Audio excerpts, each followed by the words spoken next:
Joan of Arc was born in Domrémy, France, around 1412. She lived during the 100 Years' War. This war was between France and England. Joan was a peasant girl. This means her family had very little money. Life was difficult for peasants. They worked hard to survive. Joan could not read or write. She was, however, a devout Catholic. She spent much of her time in prayer and attending church. She was known for her piety and kindness. When Joan was 13, she started having visions.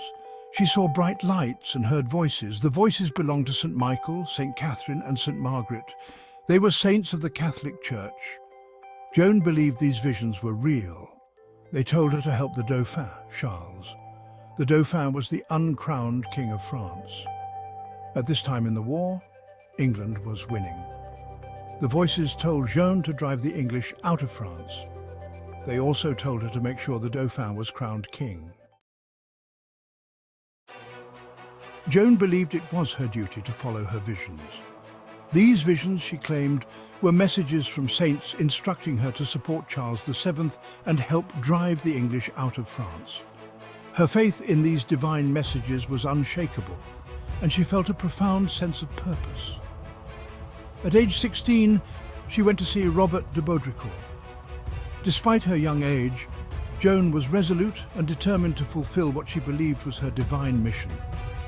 He was a French captain stationed in Vaucouleurs, a small town in northeastern France. Baudricourt was a seasoned military leader, known for his strategic mind and experience in battle. At first, he did not take her seriously.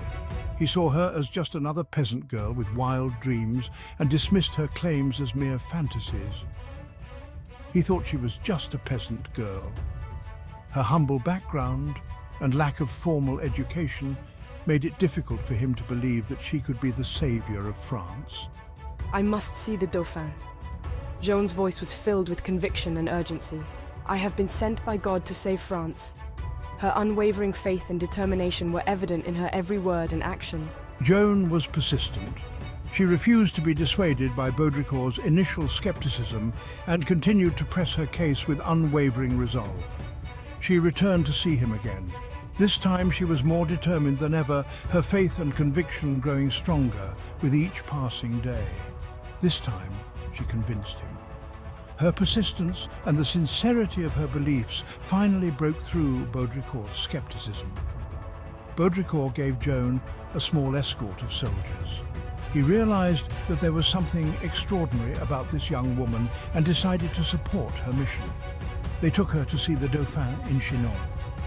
Joan's journey was dangerous. The roads were fraught with peril and the threat of English forces loomed large.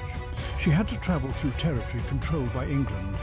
The journey was long and arduous, filled with the constant danger of being captured or killed by enemy forces. Still, Joan was determined to fulfill her mission. Her unwavering faith and determination inspired those around her, and she pressed on, driven by her divine purpose and the hope of saving France. In 1429, Joan arrived in Chinon. She was a young peasant girl from Domrémy, driven by a divine mission. Her journey was long and arduous, but her faith never wavered. She met with the Dauphin Charles. This meeting was crucial, as Charles was the uncrowned King of France, struggling to maintain his claim to the throne amidst the chaos of the 100 Years' War. My lord, I have been sent by God to help you reclaim your throne and drive the English out of France. I bring a message of hope and divine support. She told him about her visions. These visions, she claimed, were from saints who guided her to support Charles and save France from its dire situation. The Dauphin was skeptical but desperate. His court was filled with doubt and intrigue, and he needed a miracle to turn the tide of war. The English army was besieging Orléans. This city was a key stronghold, and its fall would have dire consequences for the French resistance. Orléans was a strategic city on the Loire River. Its location made it a vital point for controlling the surrounding regions and the flow of resources. If the English captured it, they could control much of France. The morale of the French people was at an all-time low, and the future of the nation hung in the balance. Joan, if what you say is true, then lead our army and lift the siege of Orléans. Prove to us that your visions are indeed divine. Joan convinced the Dauphin to let her lead the army. Her unwavering conviction and the desperation of the situation left him with little choice. She dressed in white armor and rode a white horse. This striking image became a symbol of hope and divine intervention for the French people. Her presence inspired the French troops. They saw her as a beacon of hope, a sign that God had not abandoned them in their darkest hour. They believed she was sent by God. This belief reinvigorated their spirits and gave them the strength to fight against overwhelming odds. Under Joan's leadership, the French forces rallied. Her strategic insights and fearless leadership turned the tide of the siege. The Siege of Orléans was lifted, marking a turning point in the 100 Years' War. Joan's victory was not just a military triumph, but a symbol of hope and resilience for all of France. Joan of Arc's legacy as the Liberator of Orléans endures to this day, a testament to the power of faith and determination in the face of insurmountable odds. Section 5. A turning tide in the 100 Years' War. Joan of Arc, a young peasant girl, led the French army to Orléans.